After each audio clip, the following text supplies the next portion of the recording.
लोग नमस्कार करती हूँ अपने यूट्यूब चैनल पे सभी का स्वागत करती हूँ।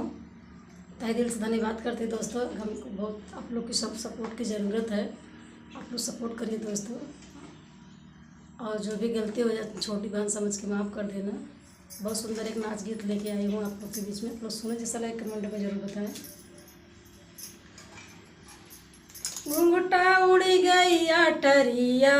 अब का करी, घुंघटा उड़ी गई अटरिया अब का करी, घुंघटा उड़ी गई अटरिया अब का करी, अब का करी हो अब का करी, घुंघटा उड़ी गई अटरिया अब का करी, घुंघटा उड़ी गई अटरिया अब का करी।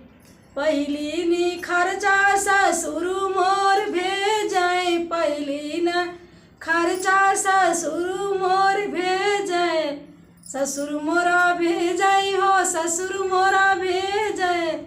भेजै का कही रूमलिया अब का करी, भेजै का कही रूमलिया अब का करी, घुंघटा उड़ी गई अटरिया अब का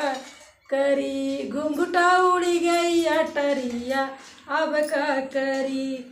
अब का करी हो अब का करी, अब का करी हो अब का करी, घुंघटा उड़ी गई अटरिया अब का करी। दूसरा नी खर्चा जेठा जी ने भेजे, दूसरा ही खर्चा जेठा जी मोर भेजे, भेजे साड़ी लहंगवा अब का करी, भेजे साड़ी लहंगवा अब का करी, भेजे साड़ी लहंगवा अब का करी, घुंघटा उड़ी गई अटरिया अब का करी, घुंघटा उड़ी गई अटरिया अब का करी। तीसरा ही खर्चा देवर जी मोर भेजे, तीसरा नी खर्चा देवर मोरा भेजे, देवर मोरा भेजे हो देवर मोरा भेजे, भेजे सोरह सिंगरवा अब का करी, भेजे सोरह सिंगलवा अब का करी, भेजे सोरह सिंगरवा अब का करी, घुंघटा उड़ी गई अटरिया अब का करी, घुंघटा उड़ी गई अटरिया अब का करी, अब का करी हो अब का करी, अब का करी हो अब का करी, घुंघटा उड़ी गई अटरिया अब का करी, घुंघटा उड़ी गई अटरिया अब का